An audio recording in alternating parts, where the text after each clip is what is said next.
Good morning po. Magandang umaga po. At welcome po sa aking channel ulit. Welcome again sa ating Bible reading na naman ngayong umagang ito. Ang ating pong babasahin ay ang 34 hanggang sa 36 ang pagtatapos ng Second Chronica. Bali, pagtatapos po ito ng Second Chronicles, Nang matapos ang paghahari ni Haring Amon ng Juda, ang ipinalit nila yung anak ni Haring Amon na si Josias. Sabi dito sa 34, si Josias ay 8 taong gulang nang maging hari ng Juda. 31 taon siyang nagari sa Jerusalem tulad ng ninuno niyang si David. Naging kalugod-lugod kay Yahweh ang mga ginawa niya. Namuhay siya ng matuwid ng 3 taon ng kanyang pamamahala. Kahit bata pa siya ay naglingkod na siya ng tapat sa Diyos ni David na kanyang ninuno. Kaya noong 12 taon, sinimulan niyang alisin sa Juda at Jerusalem ang mga sambahan ng mga pagano, ang mga larawan ng Diyos ni Asherah, at ang lahat ng Diyos-Diyosang kahoy o tanso. Ipinasibak niya sa kanyang harapan ang larawan ng mga Baal. Giniba niya ang mga altar ng insenso. Winasak niya ang mga imahe ni Asherah at mga Diyos-Diyosang kahoy at ginto. Ipinadurog niya ito ng pinong-pino. Pinasabog sa libingan ng mga sumamba sa kanila. Sabi pa rito, ipinasunog niya ang mga kalansay ng mga paring pagano sa ibabaw ng kanilang mga dambana. Sa ganong paraan, nilinis ni Josias ang Jerusalem at ang buong Juda. Ganon din ang ginawa niya sa mga lungsod ng Manases, Ephraim at Simeon. At sa mga nawasak na nayon sa paligid ng Neftali. Matapos niyang gawin ang lahat ng ito sa buong Israel, bumalik na siya sa Jerusalem. Inalis ni Josias ang lahat ng karumal-dumal sa buong lupain at templo ng Diyos. Kaya't noong 18 taon ng kanyang paghahari, sinugo niya si Safan na anak ni Azelias ang pinuno ng lungsod na si Maasiyas at ang kalihim niyang si Joas na anak ni Joahaz upang ipaayos muli ang templo ni Yahweh. Binigay nila kay Hilkias na pinakapunong pari ang pilak na nalikom sa templo. Ito ang mga nalikom mula sa mga taga Manases, Ephraim, Benjamin, Juda at iba pang mga Israelita. Ang mga taga Jerusalem, tinipon ito ng mga Levitang naglilingkod sa templo. Ibinigay nila ang mga salaping ito sa pamamahala ng gawain sa templo ni Yahweh para sa pagpapaayos nito. Ang iba naman ibinili ng mga bato o kahoy na gagamitin sa pag-aayos ng buong templo dahil nasira nga ito sa kapabayaan ng mga unang hari ng Juda. Naging tapat ang mga taong katulong sa gawain. Pinamahalaan sila nina Jahat at Obadias, mga Levita buwat sa angkan nina Merari, Sakarias at Mesulam sa sambayanan ni Kohat. Mga Levita rin ang pawang bihasang manunugtog ang nangasiwa sa mga manggagawang naghahakot ng mga gawain. At sa iba pang gawain, ang ibang Levita ay ginawang kalihim, karaniwang kawani o kaya'y mga bantay. Nang ilabas nila ang salaping naipon sa templo, natagpuan ng paring Hilkias ang aklat ng kautosang ibinigay ni Yahweh sa pamamagitan ni Moses. Kaya tinawag niya si Safan ang kalihim ng hari at sinabi, natagpuan ko sa templo ang aklat ng kautusan. Ibinigay ni Hilkias kay Safan at ang aklat at dinala naman nito sa hari ng siya'y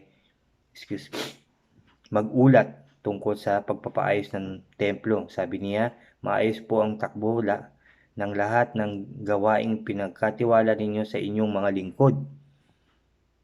Tinunaw na po nila ang pilak na nakuha sa templo at binigay sa namamahala ng trabaho. Sinabi rin ng kalihim ang tungkol sa aklat na ibinigay sa kanya ng paring Hilkias at binasa niya ito ng malakas sa hari. Nang marinig ng hari ang nilalaman ng aklat, pinunit ito ang kanyang kasuotan. Iniutos niya agad kay Hilkias, kay Ahikam na anak ni Safan, kay Abdon na anak ni Mika, kay Safan na kalihim, at kay Azayas ang lingkod ng hari na sumangguni kay Yahweh. Ang sabi niya, sumangguni kayo kay Yahweh para sa akin at para sa nalalabing sambayanan ng Juda at Israel. Alamin ninyo ang mga itinuturo ng, sabi dito, aklat na ito. Galit si Yahweh sa atin dahil sinuway ng ating mga ninuno ang salita ni Yahweh at hindi nila sinunod ang mga utos na nakasulat sa aklat na ito. Tapos sabi pa rito, ang lahat ng inutos sa pangunguna ni Hilkias ay sama-samang sumangguni kay Hulda na isang babaeng propeta at sa asawa ni Sullum. Si Sullum ay anak ni Tokat at apo naman ni Harsa na tagapag-ingat ng mga kasuotan. Siya pinuntahan nila sa kanyang tirahan sa bagong bahagi ng Jerusalem at sinabi rito ang nangyari. Sinabi ni Huldan, ito ang sinasabi ni Yahweh, ang Diyos ng Israel. Sabi dito, ang Diyos ng Israel, sabihin ninyo sa nagsugo sa inyo na papadalhan ko ng malaking sakuna ang lugar na ito at padaranasin ng matinding hirap. Mangyayari ang lahat ng sinabi sa aklat na binasa sa harapan ng hari ng Juda, matutupad iyon sapagkat ako'y kanilang itinakwil at sa ibang Diyos sila naghandog at sumamba. Ginalit nila ako dahil sa mga Diyos-Diyosang ginawa nila, kaya't hindi mapapawi ang galit na ibinuhos ko sa bayang ito. Ito ang sabihin ninyo sa hari ng Juda. Sinabi ni Yahweh, ang Diyos ng Israel, nakita kong buong puso kang nagsisi at nagpakumbaba. Sabi, nang marinig mo ang kanyang salita laban sa lugar na ito at sa mamamayan dito, dahil nagpakumbaba ka, sinira mo ang iyong kasuotan at nakita ko tumangis ka nang marinig mo ang nakahandang kong parusa sa Jerusalem at sa mga naninirahan dito. Pinakinggan ko ang iyong panalangin, kaya sabi ng Diyos, hindi mo na maaabutan ang parusang igagawad ko sa lugar na ito. Isasama kita sa iyong mga ninuno at mamamatay kang mapayapa, sabi ng Diyos. Ito ang kasagutan dinala nila sa hari. Dahil dito pinatawag ng hari ang mga matandang pinuno at sabi dito, sambayanan ng Juda at Jerusalem, kaya sama-sama silang pumunta sa templo kasama ang mga pari, Levita at ang lahat ng mamamayan sa Juda at Jerusalem. Tumayo ang hari sa harapan ng madla at binasa ang buong aklat ng tipan na natagpuan sa templo. Nakatayo noon ang hari malapit sa isang haligi ng templo. Nanumpa siya kay Yahweh na susundin nila ng buong puso at kaluluwa ang kautusan. Sabi pa rito, sa aklat na iyon, pagkatapos pinanumpa rin niya ang lahat ng mga taga Jerusalem, pati ang mga taga Benjamin na sumunod sa kasunduan ginawa ng Diyos na kanilang mga ninuno. Inalis ni Josias sa buong nasasakupan ng bayang Israel ang lahat ng mga Diyos-Diyosang kasuklam-suklam sa Diyos at habang siya ay nabubuhay, inatasan niya ang bawat mamamayan na maglingkod kay Yahweh, ang Diyos na sinamba ng kanilang mga ninuno. Tapos nagpaano sila, no, si Haring Josias yung kanilang pagdiriwang ng paksaw, no. Excuse.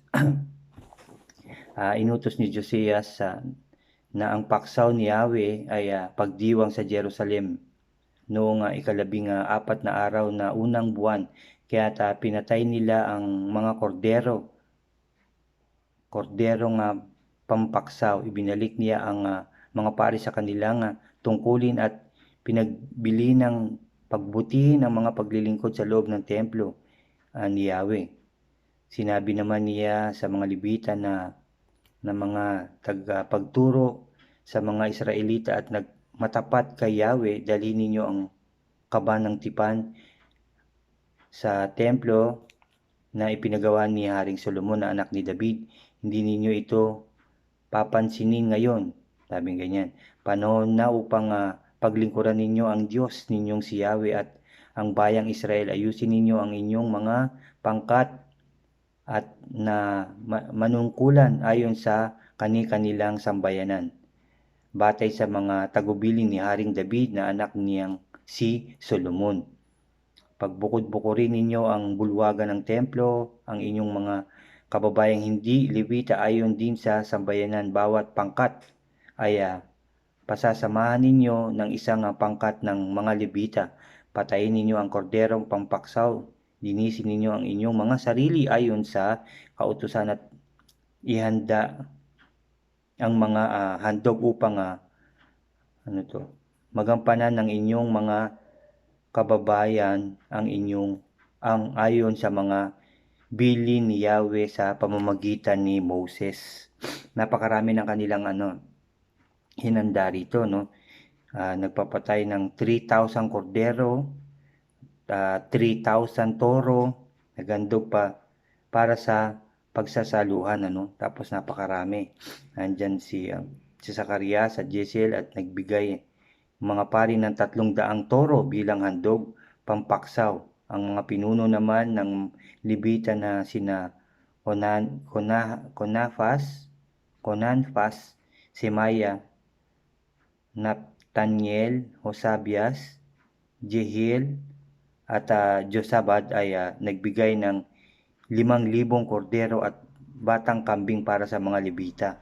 500 toro bilang handog na pampaksaw. Napakarami. Matapos ihanda ang lahat, tumayo na sa kanya-kanyang pwesto ang mga pari, ang mga Levita na may kasama na kani-kaniyang pangkat ayon sa utos ng hari. Pinatay nila ang mga korderong pampaksaw at ang dugo nito ay binuhos ng mga paris sa ibabaw ng altar. Samantalang binalatan naman nila ng mga Levita ang mga hayop. Pagkatapos kinuha ang taba nito at pinamahagi sa mga tao ayon sa kanilang sambayanan upang ihandog kay Yahweh ayon sa nakasulat sa aklat ni Moses. Kasi yung taba talaga sinusunog nila na yun. Ngayon yung amoy nun nakakarating sa kalangitan. Nagiging mabango sa amoy yun, para sa ating Diyos, no. Tapos nito, naganda ang mga Levita ng pagkain para sa kanila at sa mga paring mula sa angkan ni Aaron. Sila rin ang naghanda ng pagkain ng mga pari sapagkat hanggang sa gabi silang nag-aayos, nag-aalay ng handog na susunugin at mga excuse lang excuse lang. Pagkatapos noon, nanatili sa kanilang mga pwesto ang mga awit at mga anak ni Asaph ayon sa tuntuning itinakda ni Haring David at ng mga lingkod niyang sina Asaph, Heman at Jeduthun.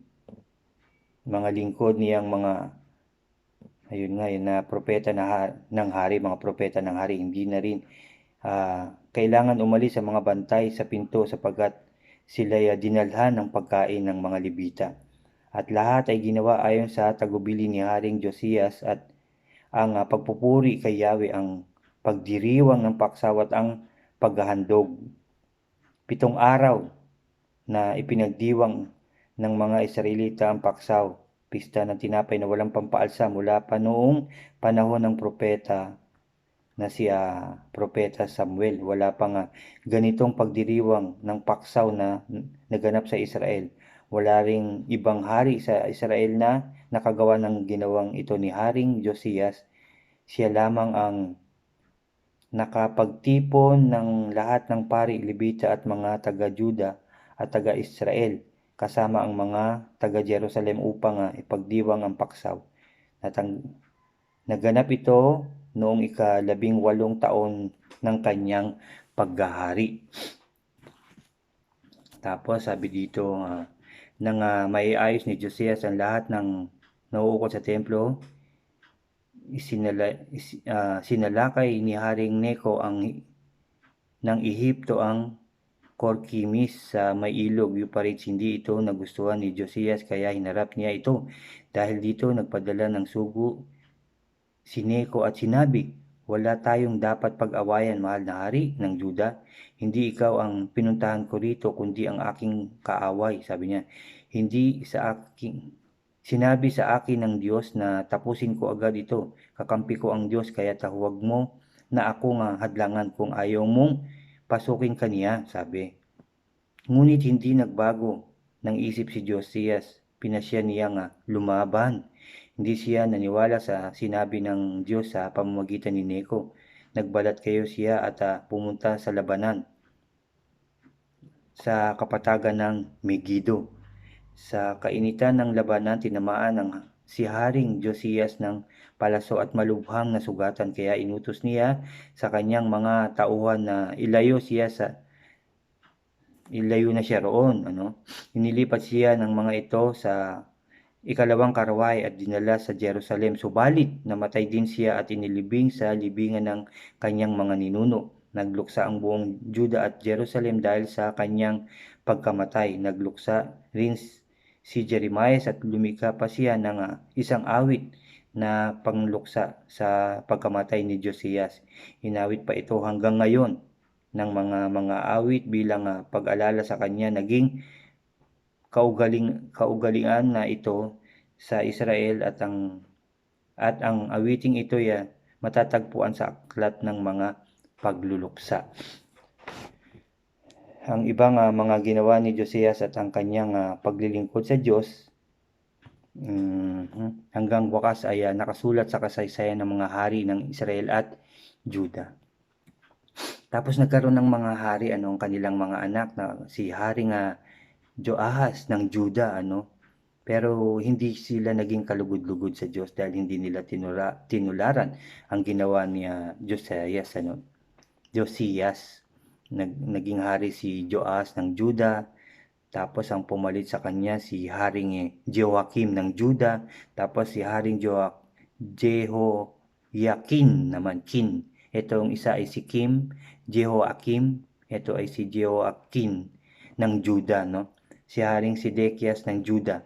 Yun ang mga pumalit na na hari.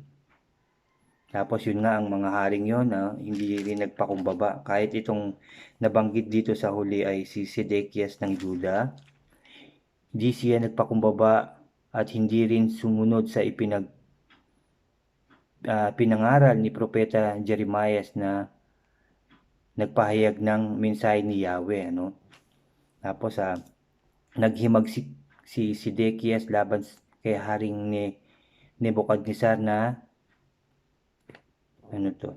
pinangakuan niya sa pangalan ng Diyos na kanyang sundin. Matigas siya at ayaw magsisi at bumalik kay Yahweh, ang Diyos ng Israel. Sumama ang mga pinuno ng Juda at ang mga pari, ang mga mamamayan tinularan nila ang kasuklam-suklam na gawain ng ibang bansa, pati ang templo sa Jerusalem na inilaan ni Yahweh para sa kanya sarili ay kanilang nilapastangan. Gayunman dahil sa habag ni Yahweh sa kanila at sa pagmamalasakit niya sa kanyang templo, nagpatuloy siya sa pagpadala ng mga sugo upang bigyan sila ng babala. Ngunit hinamak lamang nila ang mga ito, pinagtawanan ang mga propeta at binaliwala ang mga babala ng Diyos. Dahil dito umabot sa sukdulan ang galit ni Yahweh sa kanyang bayan at hindi na sila makaiwas sa kanyang pagpaparusa. Dahil dito ginamit niya ang hari ng Babylonia upang patayin sa tabak maging sa loob ng templo ang kanilang mga kabataan. Wala itong ginalang, binata man o dalaga, kahit ang mga matanda. Ipinaubaya sila ng Diyos sa kapangyarihan ng hari. Lahat ng kagamitan, malaki man o maliit, sa loob ng templo ni Yahweh, pati ang kayamanang dinala sa Babylonia, no? At sa hari at mga opisyal nito ay dinala sa Babylonia. Sinunog nila ang templo, winasak ang pader ng Jerusalem, ang malaking gusali, ang mahalagang ari-arian doon ay sinunog. Ang lahat iniwan nilang wasak. Ang mga hindi namatay ay dinala nilang bihag sa Babylonia. At inilipat sila roon ng hari at ang kanyang mga anak hanggang ang Babylonia ay masakop ng Persia. Ito ang katuparan ng pahayag ni Jeremiah na ang lupain ay mananatiling tiwangwang sa loob ng 70 taon upang makapagpahinga. So yun ang nangyari, no? Dahil sa sunod-sunod na hari na hindi naglingkod ng maayos, hindi nagpakumbaba sa Diyos at binaliwala ang lahat, nasakop sila at ang templo, no, ang kaharian ay nadurog, nasira, nawasak at sinunog.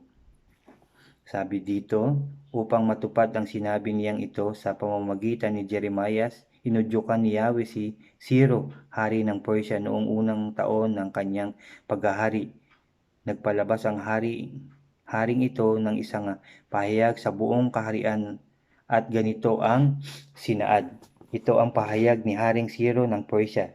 Ipinaubaya sa akin ni Yahweh ang Diyos ng kalangitan ang lahat ng kaharian sa daigdig at inutusan niya akong magtayo para sa kanyang templo sa Jerusalem ng Juda. Kaya ang sino man sa inyo na kabilang sa kanyang bayan ay ipinahintulutan kong pumunta sa Jerusalem. Samahan nawa kayo ng Diyos ninyong si Yahweh. Yun yung pinabalik ni Ciro ang mga Hudyo, no, dun sa lugar na yun ng Persia. Ito si Haring Ciro ng Persia. So yun po ang katapusan ng Second Chronica. Ang susunod nating babasahin bukas ay ang aklat ni Ezra, no? Kay Ezra naman tayo. So yun, naging maayos naman nung una ang ginawa ni Haring Ezekias, ni Haring Josias, no, ng Juda. Naging maayos siya sa una, kaya lang nung akala niyang sasalakayin ng Juda, no, ay nakipaglaban siya. Hindi niya alam na may ibang kalaban na pupuntahan yun at nagpadala pa ng sugo ang Diyos na sinabihan na yun nga, wag na siyang lumaban dahil hindi naman siya ang kalaban, pero naging matigas din ang kanyang ulo at lumaban siya at tinamaan siya ng palaso ng matindi at yun ang kanyang kinamatay. At sunod-sunod na naghari ang iba't ibang kanilang mga anak, ngunit hindi nagpatuloy ito sa magandang gawain. Hindi sila sumunod sa Diyos at itinakwil nila ang Diyos, sumamba sa ibang Diyos-Diyosan, sumamba sa Diyos-Diyosan, So nagalit ang Diyos hanggang sa kasukdulan, hanggang sa pinasakop sila, no? Nabihag, sinira ang templo, kinuha ang lahat ng kayamanan nila dahil sa pagsuway nila sa ating Diyos. Ganon din sa atin din, yun talagang pagsuway, nagdudulot yun ng maraming kapahamakan sa bawat tao. Hindi lang sa ating sarili, kundi sa ating bansa, sa kapahamakan, lalo na sinabi dito ang mga hari, dahil ikaw ang hari na dapat nagpapatupad ng kaayusan, na ikaw dapat nagpapatupad ng tamang pagsamba, tamang pag-aalay tamang paggawa ng kabutihan para sa Diyos, yung kanyang mga pinag-uutos. Dahil ikaw ay hari, dapat ikaw ang gagawa nun at mag-uutos sa lahat ng tao, sa mga pari, sa mga lingkod, di ba? Pero kapag sumuway ka sa kanyang sinabi, kapahamakan ang idudulot nito sa iyong nasasakupan o sa iyong bansa, ano.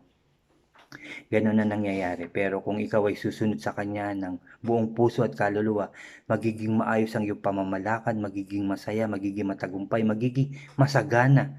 No? Lahat ibibigay sa iyo ng Diyos dahil ikaw ay totoong naglingkod, ano? Totoong nagpuri sa Kanya. Kaya ang lahat ay ibibigay niya sa iyo sobra-sobra pa sa inaakala mo o sa hinihiling mo. Ganon ang binibigay ng Diyos sa atin. Sa sa mga taong matuwid, sa mga taong sumusunod sa mga kanyang kautusan, sa mga taong totoong nagmamahal, naglilingkod ng buong puso at kaluluwa, pagtatagumpayin niya yon ng sobra-sobra. No? Yun din ang kanyang sinasabi sa atin. Kaya dapat tayong manalangin at magtiwala lamang sa Kanya. Sa Kanya lang tayo lumapit, humingi ng awa, humingi ng tulong sa Kanya lang. Walang iba, walang ibang Diyos, kundi Siya lang ang lumikha, no? Ang gumawa ng langit at lupa, ang nagbigay ng buhay sa atin lahat, at ang nagbigay ng lahat na meron tayo, kung anong meron tayo galing sa Kanya. Kung paano natin yun nakuha at nagawa, lakas niya, no? Siya ang nagbigay ng lakas para sa atin. Kaya tayo nagtagumpay. Kung sa ano man ang meron tayo, kung nasaan man tayo ngayon, Kanya yun galing. Kaya wala tayong ibang dapat pasalamatan, sambahin, kundi Siya lang. No? So, samahan niyo po ulit ako sa aking panalangin na naman ngayong umagang ito. Magsiyoko po tayo at ihanda natin ang ating sarili. Yes, Lord, aming Ama sa langit, aming Diyos na makapangyarihan sa lahat, aming Diyos na buhay, na nakikinig palagi sa amin, lalong-lalo na sa aming mga oras na pananalangin. Handa ka pong makinig dahil ikaw ay mabuting Diyos. O Lord, salamat Lord, salamat Jesus, salamat Holy Spirit, O God. Sa araw na namang ito, dahil ang araw na to, ang aming pagbabasa, ang aming pag-aaral, Lord, ay nagtagumpay na naman, O God. Thank you, Father God in heaven. Thank you, Jesus. Thank you, Holy Spirit, O God. Lord, salamat sa mga natutunan na naman namin ngayong umagang ito sa iyong mga salita. Lord, salamat dahil patuloy mo kaming binibigyan ng kaalaman, binibigyan ng babala, O God. Salamat, Lord. Salamat, Jesus. Salamat, Holy Spirit. Nawa nga, Lord, ang iyong mga salita ay lagi naming maisapuso't isipan at maisabuhay ng bawat isa sa amin upang kami maging matagumpay. Kagaya din ng mga haring iyong pinagtagumpay, O God. Lord, salamat, Lord. Nawa nga, Lord, ang iyong mga kautusan ay aming sundin habang kami nabubuhay. Lumakad kami ng matuwid tungo sa inyo, O God. Sundin ka namin, O God, upang maging maayos ang aming buhay, ang aming pamilya, ang aming bansa, ang aming mundo, Lord. Sumunod kami sa iyo dahil ikaw ang aming Diyos at ikaw ang nakakaalam ng lahat ng makakabuti para sa amin, O God. Lord, salamat.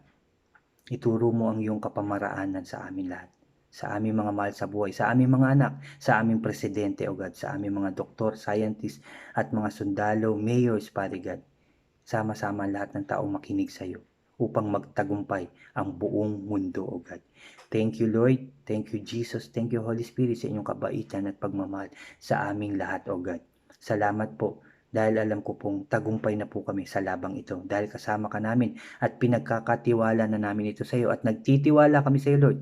Kaya tagumpay na kami sa labang ito, sa ENCOB na to, Lord, ay tinapos mo na.